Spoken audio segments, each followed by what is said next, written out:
Señor Jesús, bien, amados hermanos, en esta oportunidad queremos darle continuidad a la serie de mensajes que tienen como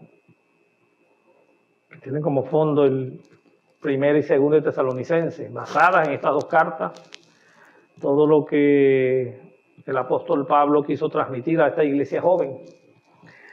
En esta oportunidad nos toca compartir el mensaje 11, la segunda parte del misterio de la iniquidad. Ya sabemos que la primera parte ha sido compartida por nuestro hermano Wilbardo, mensaje 10, de manera que hoy vamos a darle continuidad a esta segunda parte, tratando de tocar aspectos que tal vez en la primera parte no se tocaron. Y si logramos tocar algunos aspectos del primer mensaje o de ese mensaje 10, no lo haremos de manera rápida, ya que en esta primera parte nuestro hermano ha sido bastante explícito. Bien, misterio de la iniquidad. Como todos sabemos, el apóstol Pablo estuvo en Tesalónica muy poco tiempo. No queremos especular cuánto tiempo duró. Algunos dicen 3 semanas, otros dicen 3 meses, 6 meses. El punto es que su permanencia en Tesalónica no le permitió al apóstol Pablo transmitir todo lo que él quería transmitir a estos hermanos de la iglesia en Tesalónica. De manera que allí hubo una serie de eventos, de problemas que puso en peligro el trabajo hecho por el apóstol. Estas dos cartas escritas obedecen al deseo del apóstol de volver a corregir y animar a los hermanos, a sacarlos de la confusión en que habían caído. Entonces, queremos revisar algunos aspectos de este sentimiento que Pablo tuvo con respecto a la iglesia en Tesalónica. Me gustaría que leyéramos según de Tesalonicenses, capítulo 2, versículos 1 y 2. Dice: pero con respecto a la venida de nuestro Señor Jesucristo y a nuestra reunión con Él, os rogamos, hermanos, que no os dejéis mover fácilmente de vuestro modo de pensar, ni os conturbéis ni por espíritu, ni por palabra, ni por carta, como si fuera nuestra, en el sentido de que el día del Señor está cerca. Es indudable que había una preocupación en la iglesia en Tesalónica por la venida del Señor. Pablo aquí está afirmando que esto es cierto, hay una segunda venida del Señor, y en esa segunda venida hay una reunión con Él. Nosotros, hermanos, nuestro destino es reunirnos con el Señor.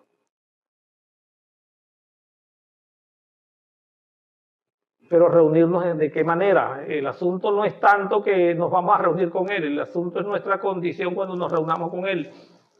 Pablo quería que los tesalonicenses pudiesen tener una condición adecuada para este encuentro con el Señor. Como ya dijimos, el tiempo a Pablo no le dio para perfeccionar a los hermanos en Tesalónica. No tuvo suficiente tiempo para dar perfeccionamientos, no tuvo suficiente tiempo para transmitir todos los asuntos que tienen que ver con la fe. Y yo pienso, hermano, que esto es vamos a decir, una gran responsabilidad para todos los hermanos que están al frente de las iglesias. Estoy hablando de todos los ancianos. Tenemos una responsabilidad y es perfeccionar a todos los hermanos. Poder transmitir todo lo que es la fe objetiva hacia la fe subjetiva de los hermanos. Para esto necesitamos conocer todos los puntos de la fe. Ya sabemos que entre nosotros, ¿verdad?, tenemos un suficiente material, tenemos los aspectos de la fe en este libro que estamos transmitiendo, para dar perfeccionamiento, para discipular. Creo que todo en las iglesias, los hermanos deben tener la preocupación, los ancianos, de perfeccionar a los santos en todos los asuntos de la fe, en cuanto a la salvación, en cuanto a la venida del Señor. No podemos dejar nada sin que los hermanos puedan recibir, hermanos, porque al haber una fe deficiente, puede también ocurrir desvío de parte de los hermanos. Nosotros debemos cuidar a nuestros hermanos para que ellos no sean desviados, para que ellos no sean confundidos por cosas que a veces hasta parecieran espirituales. Hoy en día la confusión es bárbara en cuanto a la venida del Señor, en cuanto a nuestra vida espiritual. Se presentan doctrinas o enseñanzas que nos desvían de la economía de Dios, que no tienen nada que ver con el plan central de Dios. Entonces muchos son confundidos por la situación económica, de manera que hay enseñanzas en cuanto a la prosperidad. Problemas económicos han llevado a que haya enseñanzas en cuanto a este asunto de la prosperidad, y la gente se desvía del plan de Dios, del plan central de Dios. No logran dar con el plan central de Dios, y nosotros tenemos la responsabilidad de que eso no suceda. Por eso necesitamos el perfeccionamiento de todos los santos. Ayudar a todos los santos a ser perfeccionados en cuanto a todos los principios de la fe. Bien, Pablo decía en el versículo 2 de 2 de Tesalonicenses que no nos dejemos mover fácilmente, ¿verdad? Existe la venida del Señor y no nos podemos dejar mover fácilmente por nada, por ninguna carta que pareciera nuestra, por ninguna enseñanza que pareciera nuestra.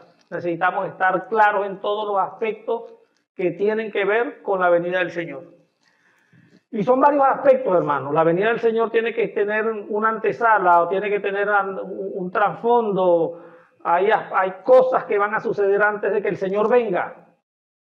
Y yo y todos los hermanos necesitamos tener claridad en este asunto. Usted no puede pasar por alto ninguno de estos aspectos que tienen que ver con la segunda venida del Señor. Todo lo que va a acontecer antes de la venida del Señor. Sabemos que hay una semana, en las 70 semanas de Daniel. Tenemos un libro, hermano, un libro de Daniel. Y una de las profecías más impactantes que tienen que ver con la venida del Señor está en el capítulo 9. No vamos a dar detalles de esto porque creemos que ya en el mensaje 10 esto quedó claro. Pero recuerden que allí se habló o se habla en Daniel 9 de 70 semanas que están destinadas o están dadas para que nosotros podamos saber realmente lo que va a pasar en el último tiempo. De estas 70 semanas que se le dan como profecía al pueblo de Israel, hay 69 que ya fueron, ya ocurrieron, ¿verdad? Desde la orden de la salida para salir de allí de Babilonia, una orden dada por el rey Artajerjes, hasta la muerte de Cristo, acontecieron 69 semanas. Y queda una semana, o quedaba una semana de 7 años para completar la semana 70. Esta semana, de alguna manera, fue suspendida para darle al Señor, ¿verdad? Para darle al Señor la oportunidad de que en estos 2000 años la iglesia fuera producida. Estos 2000 años simplemente han servido para que el evangelio sea predicado, y sobre todo el evangelio del reino en este último tiempo. Pero este tiempo tiene que terminar, este tiempo de la gracia tiene que terminar y tiene que dársele paso a la última semana del libro de Daniel. Esta última semana tiene como punto de partida, como punto de inicio, un tratado de paz que le va a permitir a los judíos recuperar el monte Moriah, donde debe ser construido el templo que hoy en día los judíos necesitan para poder volver a la práctica de sus sacrificios según el Antiguo Testamento. Ellos no tienen este templo por causa de que este lugar todavía permanece del lado de los palestinos. De manera que esta última semana alguien, hermano, no sabemos quién, algún prominente político, logrará que judíos y palestinos firmen un tratado de paz. De manera que los judíos puedan tener la oportunidad de reconstruir el segundo templo. Tenemos que saber que este templo que debe ser construido en tiempos de paz, porque Dios determinó que solo en tiempos de paz podía ser construido el templo. Entonces este periodo de 7 años está dividido en 2 periodos de 3 años y medio. Los primeros 3 años y medio serán 3 años y medio de una aparente paz, que le permitirá a los judíos volver a reconstruir su templo. Sabemos que a la mitad de este tiempo, el anticristo, la persona que logró que los judíos y los árabes lograran este tratado de paz, violará el tratado de paz y empezará la gran tribulación. Los siguientes 3 años y medio, los últimos 3 años y medio, son los 3 años y medio de la gran tribulación. A la mitad de los primeros 3 años y medio sucederá un acontecimiento que será el arrebatamiento de todos los vencedores. Nosotros creemos que en el pueblo cristiano simplemente hay un grupo que ha logrado, hermano, obtener el aceite necesario para poder tener un encuentro adecuado con el Señor. Nuestro encuentro con el Señor no puede ser un encuentro de cualquier manera. Nosotros necesitamos estar en una condición adecuada de manera espiritual. Primera de Tesalonicenses 5:23. Cuando usted lee ese versículo, allí dice, y todo vuestro ser, espíritu, alma y cuerpo, sea guardado irreprensible hasta la venida del Señor. De manera que Dios está esperando que todo nuestro ser tripartito tenga una condición irreprensible. Nosotros necesitamos dedicar tiempo a todo nuestro ser tripartito. Nosotros necesitamos dedicar tiempo a todo nuestro ser, porque no podemos descuidar ninguno. Espíritu, alma y cuerpo deben ser guardados irreprensibles hasta la venida del Señor. Y yo quisiera abrir un paréntesis, hermano, en este aspecto. Porque no solamente Dios quiere que nuestro espíritu esté irreprensible, que nuestra alma esté irreprensible, Dios también quiere que nuestro cuerpo sea irreprensible. O sea, usted y yo necesitamos entender que tenemos un cuerpo el cual debemos cuidar. Nosotros tenemos un excelente ejemplo con nuestro hermano Don Yulán. Siempre nos enseñó con su ejemplo que nuestro cuerpo es templo del Espíritu Santo y que nosotros necesitamos este cuerpo para servir al Señor.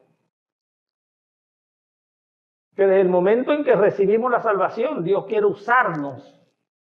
Y para usarnos, Dios espera viajar, hermanos, en este cuerpo. Dios espera usar este cuerpo para que el evangelio sea llevado a otras personas.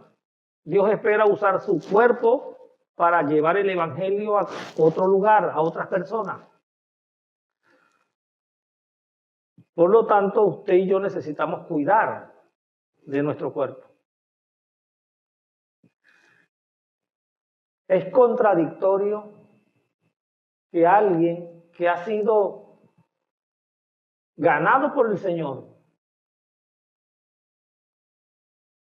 y que sabe que tiene que servir al Señor, no cuide su cuerpo. Yo le voy a decir algo, hermano, y se lo digo con toda responsabilidad. Si usted es alguien que ha sido salvo y usted no está cuidando su cuerpo, usted está fallándole al Señor. Dios quiere usarlo. Dios quiere usar su cuerpo como vehículo para viajar. Lo que yo no creo es que Dios va a viajar en un vehículo que está perdiendo la compresión. Nosotros somos responsables de cuidar este cuerpo. Porque Dios quiere usarnos. Y no solamente quiere usar a los ancianos, Dios quiere usar a todas las personas. Todo aquel que ha sido salvo tiene una responsabilidad con Dios y es llevar el evangelio. Dios quiere enviarnos a todos. Para eso necesitamos cuidarnos. No descuidar el templo del Espíritu Santo que es nuestro cuerpo. Entonces yo voy a cerrar este paréntesis, porque indudablemente todo nuestro ser tiene que ser cuidado, todo nuestro ser tiene que ser irreprensible el día de nuestro encuentro con el Señor. Nosotros tenemos un encuentro con el Señor y en ese momento todo nuestro ser ha debido ser presentado irreprensible delante del Señor. Entonces los vencedores son ese grupo de personas arrebatados antes de la gran tribulación, antes de que empiece la gran tribulación, porque ellos tienen una promesa de Dios en Apocalipsis. Por cuanto has guardado la palabra de mi presencia, yo también te guardaré de la hora de la prueba que ha de venir sobre el mundo entero para probar a los que moran sobre la tierra. Esa fue la promesa para los vencedores de la iglesia en Filadelfia. Hay un grupo de personas, hermanos, que va a ser arrebatada antes de la gran tribulación. Ahora, en este asunto del arrebatamiento, sabemos que hay escuelas. Algunos creen que el arrebatamiento es antes de la gran tribulación. Otros tienen versículos que hablan o que muestran que el arrebatamiento es después de la gran tribulación. Y por eso usted encuentra algún conflicto entre estos dos grupos. Nosotros creemos que es antes y es después. Creemos que hay un arrebatamiento antes de la gran tribulación y creemos que hay un arrebatamiento después de la gran tribulación. Y cuando decimos que creemos que lo hay es porque las escrituras a nosotros nos dan la base para enseñar esto. Tenemos base bíblica para mostrar que hay un grupo de personas arrebatadas antes de la gran tribulación y tenemos base bíblica para mostrar que hay un grupo de personas que es arrebatada después de la gran tribulación. De manera que esto muestra un equilibrio. Ahora, estos vencedores compuestos o que entran en dos categorías, ¿verdad? Hijo varón y las primicias serán arrebatados antes de la gran tribulación y después de este arrebatamiento será el inicio, empezará la gran tribulación. Durante la gran tribulación, muchas cosas acontecerán. Ya conocemos que durante la gran tribulación los hermanos, las personas que queden, los cristianos que queden, serán perseguidos, serán martirizados, muchos morirán. El anticristo allí estará haciendo, allí el misterio de la iniquidad, hermanos, cobrará mayor fuerza. Allí habrá una gran tribulación, una tribulación, como dice la Escritura, que no ha habido ni habrá. Mientras eso sucede, mientras la gran tribulación está sucediendo en la tierra, el Señor entonces está viniendo con los vencedores hasta las nubes. La Biblia muestra que Él vendrá envuelto en una nube. Este es el aspecto secreto de la venida del Señor. Recuerden que la venida del Señor tiene dos aspectos. Uno, donde todo ojo le verá, y otro como ladrón en la noche. Tenemos los dos aspectos en las Escrituras. Todo ojo le verá y como ladrón en la noche. Con los vencedores él tiene que llegar hasta las nubes, envuelto, ¿verdad? Mientras la gran tribulación está sucediendo aquí en la tierra.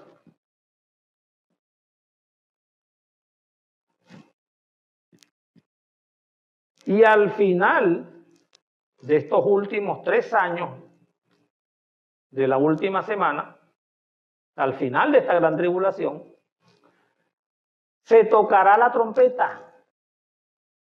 Sabemos que en Primera de Tesalonicenses, capítulo 4, versículo 16, dice: porque el Señor mismo, con voz de mando y con voz de arcángel y con trompeta de Dios, descenderá del cielo, y los muertos en Cristo resucitarán primero.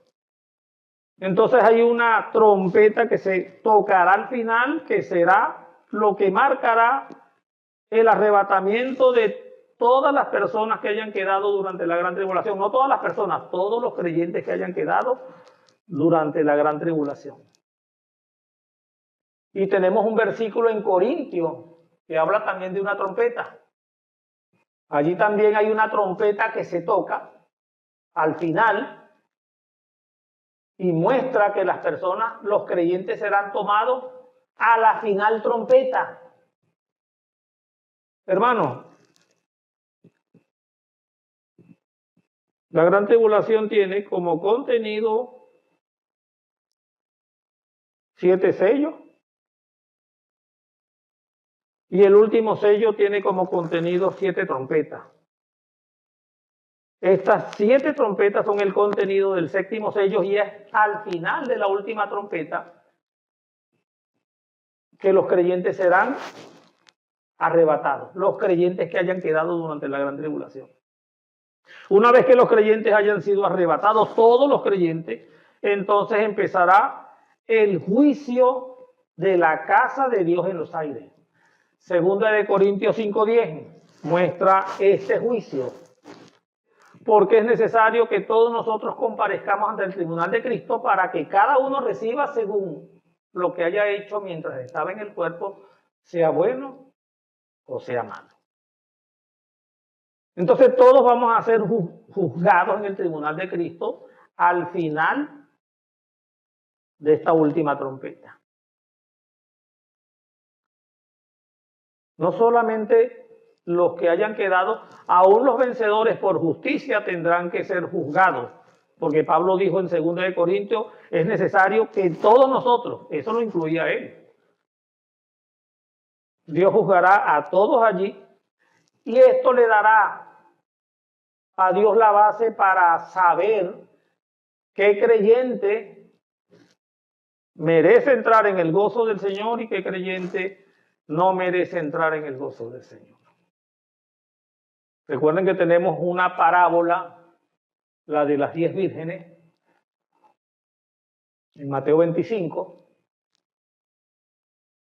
10 vírgenes que tenían aceite en sus lámparas, 5, y habían 5 que tenían aceite en sus lámparas y aceite en sus vasijas.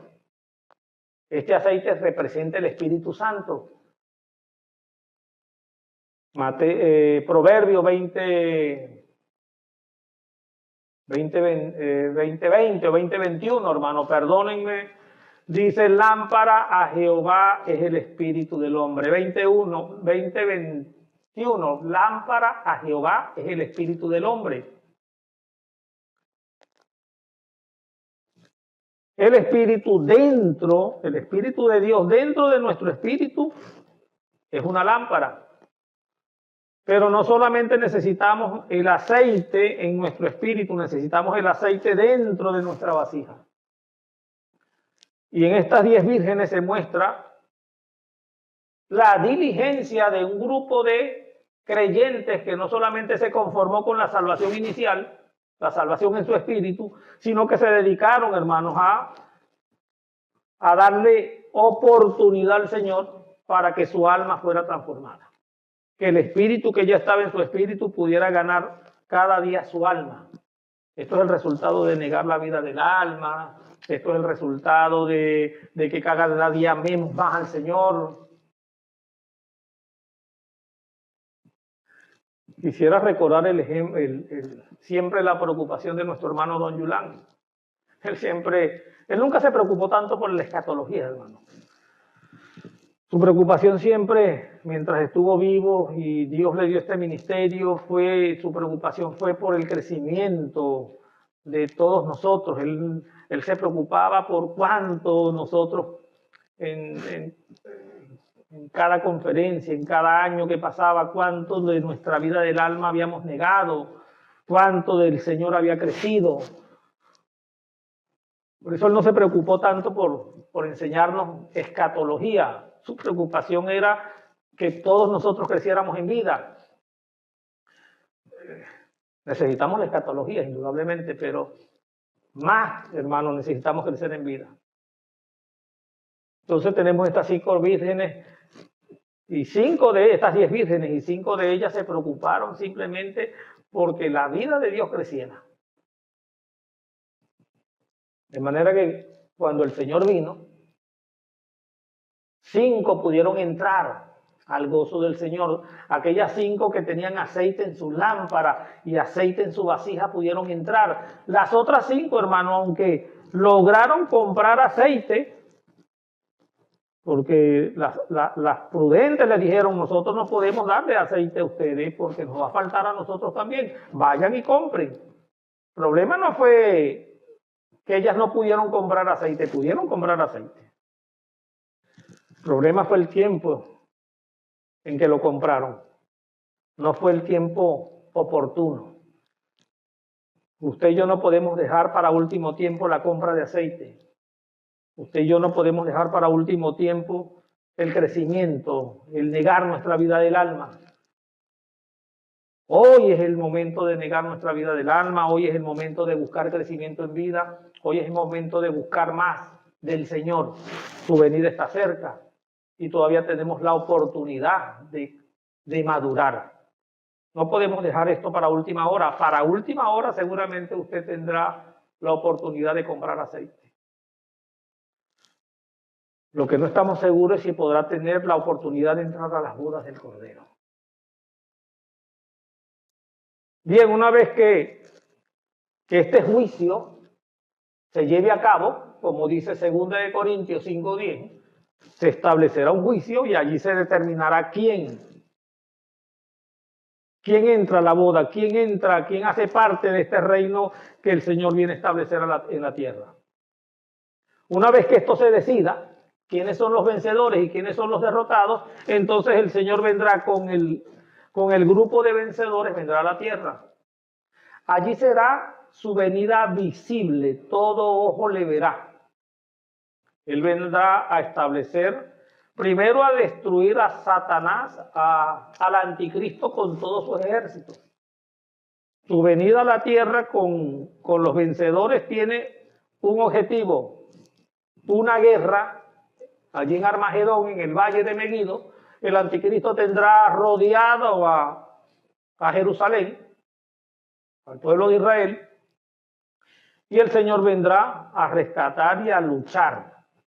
Usted y yo tal vez no lucharemos si somos vencedores y venimos con el Señor. Eso lo va a hacer el Señor solo. Él va a destruir con la espada que sale de su boca, destruirá al anticristo, destruirá sus ejércitos.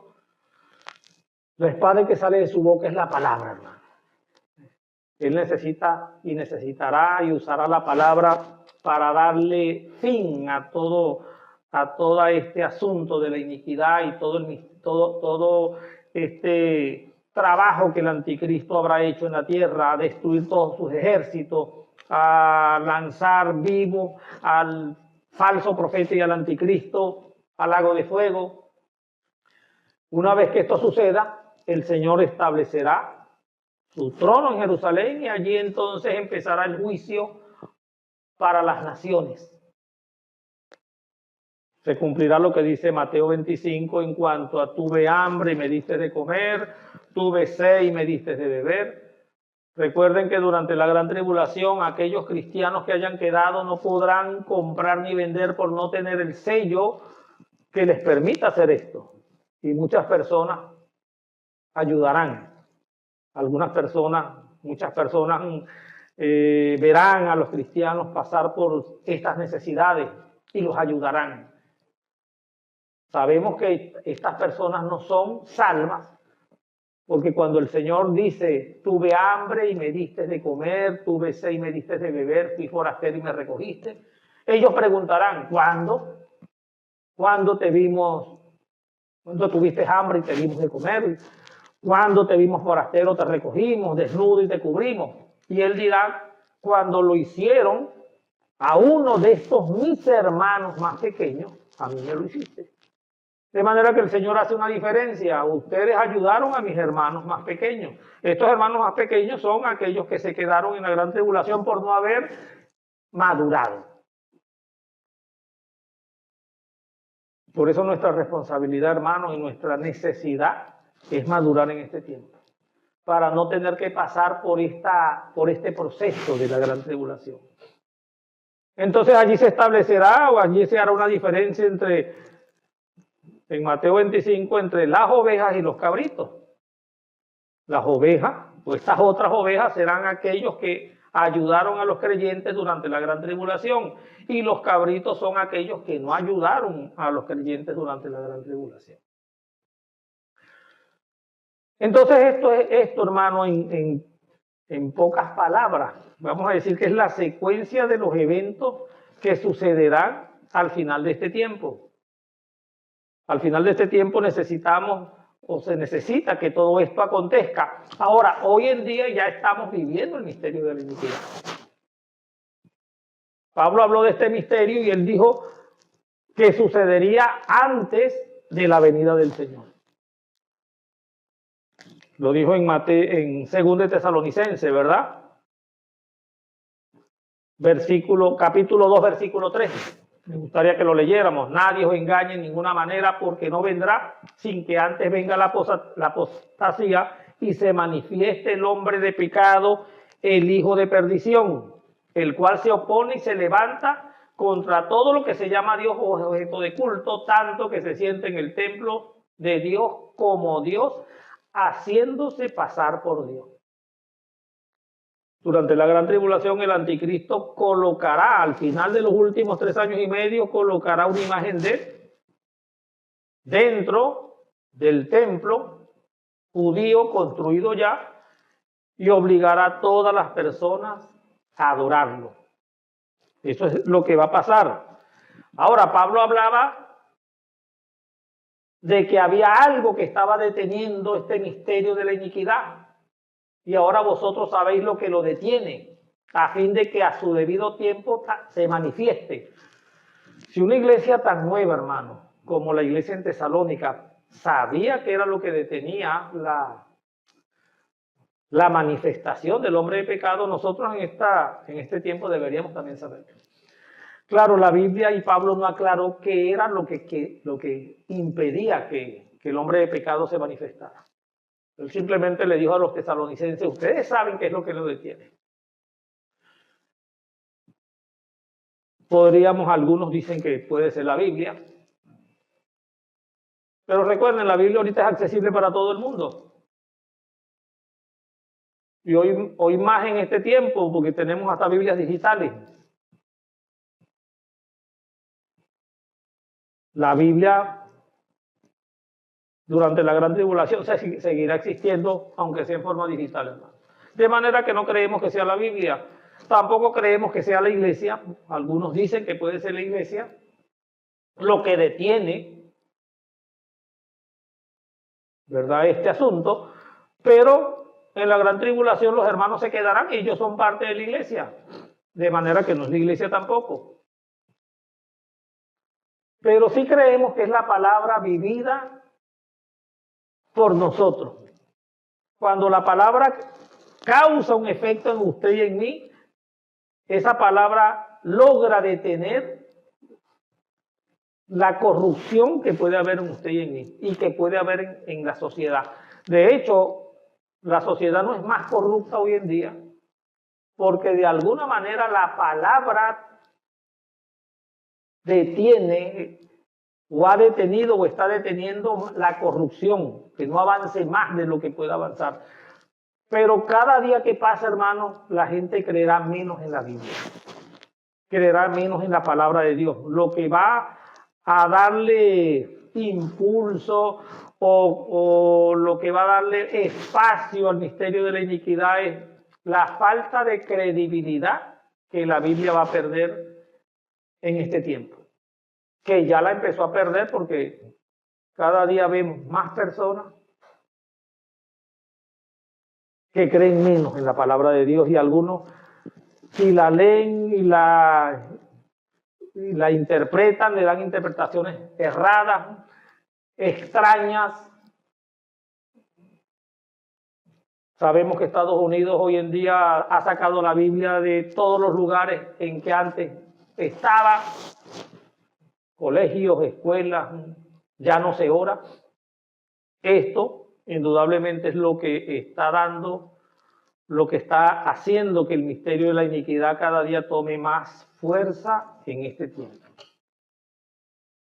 Más nosotros estamos aquí para impulsar las verdades de la Biblia.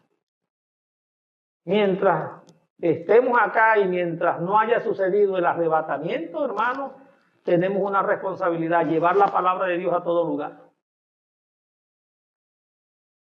Dios está esperando eso de usted y está esperando eso de mí. Dios está esperando eso de su iglesia hoy en día. El misterio de la iniquidad cada día tomará más espacio, pero somos responsables de que no tome todos los espacios. Todavía tenemos muchas personas a las cuales llevarle la palabra de Dios. Pablo hablaba en el capítulo 2 de Tesalonicenses. Vamos a leer el 11 y el 12. Dice, por esto Dios les envía un poder engañoso para que crean a la mentira. Todas aquellas personas que hoy en día no le dan credibilidad a la Biblia, no toman en cuenta la palabra de Dios, simplemente serán engañados. Dios mandará o Dios permitirá, ¿verdad?, que haya un poder engañoso para ellos, porque ellos no quisieron tener en cuenta la palabra de Dios. Y hoy en día usted va a encontrar personas que no quieren, hermano, darle credibilidad a la palabra de Dios.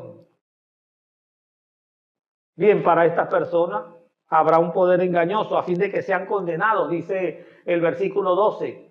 Todos los que no creyeron a la verdad. ¿Por qué? Porque se complacieron en la injusticia. Para ellos viene un poder engañoso. Sin embargo, nosotros tenemos, hermanos, que dar siempre gracias a Dios, versículo 13. Con respecto a vosotros, dice, hermanos amados por el Señor, de que Dios os haya escogido desde el principio para salvación. Hermanos, esto es un aliento para todos nosotros. Mientras algunos van a recibir un poder engañoso, usted y yo debemos agradecer que desde antes de la fundación del mundo Dios nos haya escogido para salvación, mediante la santificación por el Espíritu y la fe en la verdad. Dios nos llamó mediante un evangelio. Pablo decía, a los cuales os llamó mediante nuestro evangelio. De manera que este evangelio, hermano, debe convertirse en su evangelio y en mi evangelio. Hoy en día tenemos la responsabilidad de llevar esta verdad. Y esperamos que el evangelio, hermano, se convierta en su evangelio. El evangelio que Pablo predicaba también llegue a ser su evangelio. Que lo que Pablo vivió en cuanto a la palabra, usted también la viva y yo lo viva. Este debe llegar a ser nuestro evangelio.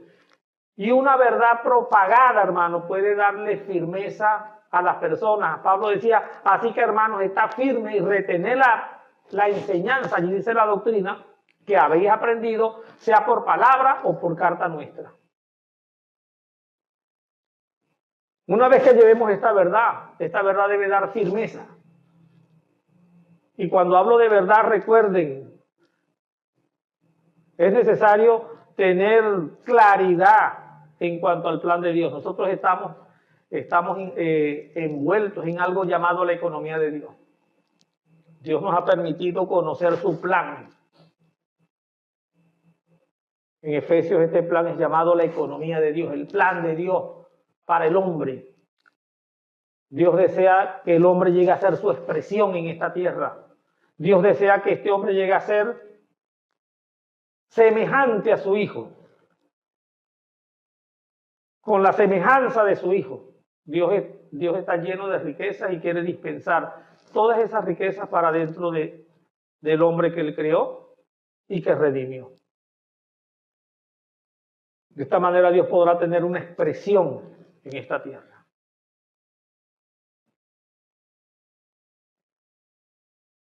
Esto tiene que confortar nuestros corazones.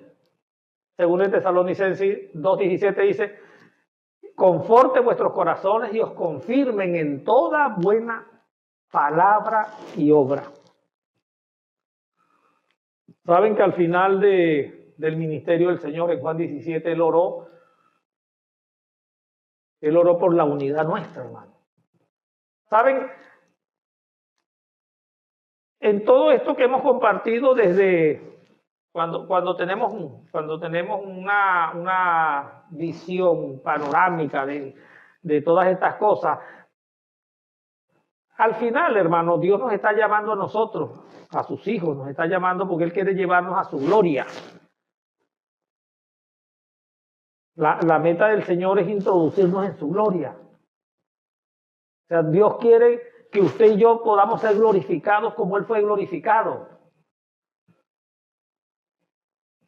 Satanás está empeñado en dividir. No solamente en dividir a los cristianos, dividir su familia, dividir esposa y esposo, padres con hijos. Sin embargo, el Señor dijo, para que todos sean uno. Para que todos sean uno como tú, Padre, en mí, yo en ti. Dios, el Señor, quiere llevarnos a su gloria. Yo quiero decir algo aquí un poco, esperamos que no cause tanto problema. Porque en el cristianismo, hermano, lo que se nos enseñó, muchos que pasamos por el cristianismo, es que el Señor quería llevarnos al cielo. Dios quiere llevarnos a su gloria. La Biblia no dice que Dios quiere llevarnos al cielo. En ninguna parte de la Biblia se habla de que Dios quiera llevarnos al cielo. No hay una manera de respaldar esta enseñanza.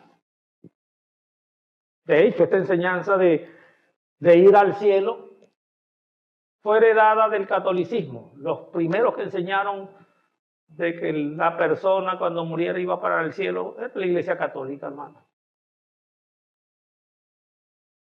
Y los protestantes heredaron, las iglesias protestantes que salen del catolicismo, heredaron esta enseñanza.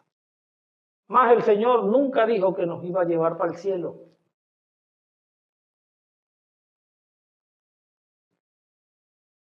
Me gustaría que leyéramos 2 versículos. Juan 14. Juan 14, versículo 12. De cierto os digo que el que en mí cree, las obras que yo hago, él las hará también, y aún mayores hará porque yo voy al Padre. Y Juan capítulo 16, si leemos el 9 y el 10, de pecado por cuanto no creen en mí, de justicia por cuanto voy al Padre y no me veréis más. Cuando el Señor resucitó, Él fue al Padre. Y en Juan 14, me gustaría que lo volviéramos a leer.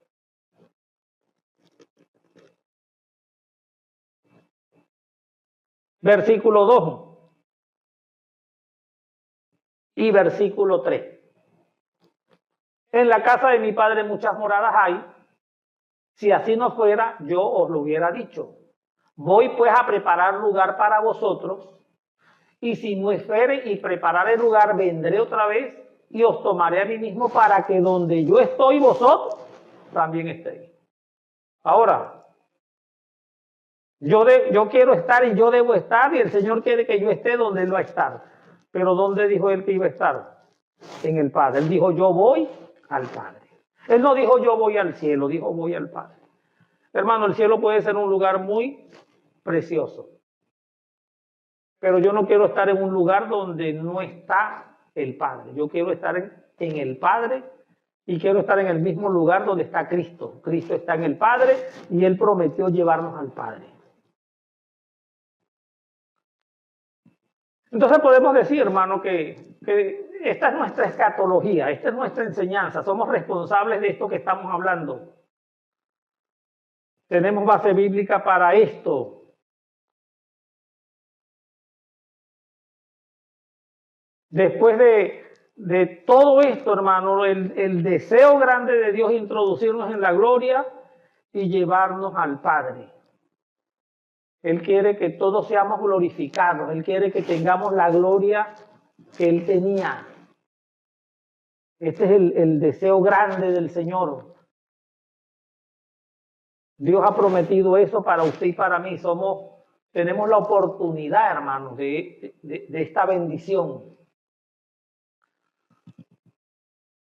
Por ahora, nuestra responsabilidad es llevar estas verdades a todos los hijos de Dios. Llevar estas verdades a todos nuestros familiares, hermanos. Será muy triste que muchos de nuestras familias se pierdan porque no pudimos hablar esta palabra para ellos. Dios nos ha dado un evangelio rico y somos responsables por lo menos de salvar nuestra familia. Y repito, por eso usted necesita cuidarse. Usted necesita estar sano. Dios quiere usarlo. Dios quiere enviarlo. Estamos en un tiempo de pandemia, pero eso no quita de que Dios quiere llevarnos, enviarnos. Dios ha usado este tiempo de pandemia para sensibilizar muchos corazones. Es hora de que el evangelio, hermano, alcance a todos aquellos que están tristes, que están preocupados, que están confundidos. Estamos en el último tiempo. Este misterio de la iniquidad va a seguir operando. Somos responsables de detenerlo mientras Dios termina de completar el número de sus vencedores. Tenemos una palabra rica que podemos llevar a todas las personas. Queda de su parte y de mi parte cumplir este ministerio. Que el misterio de la iniquidad no lo alcance a usted y no me alcance a mí mientras estemos acá. Que cada día le demos más credibilidad a la palabra de Dios. Que cada día la palabra de Dios pueda hacer un efecto mayor en nosotros, pueda hacer un cambio mayor en nosotros. Cada día la vida de Dios crezca en nosotros por medio de practicar y vivir esta palabra. Por medio de este ministerio de espíritu y vida. Hoy en día Dios nos está dando una palabra profética, hermano, que nos está asegurando un lugar en la gloria. Nos está llevando camino a la gloria. Somos bienaventurados por esto, hermano, amado.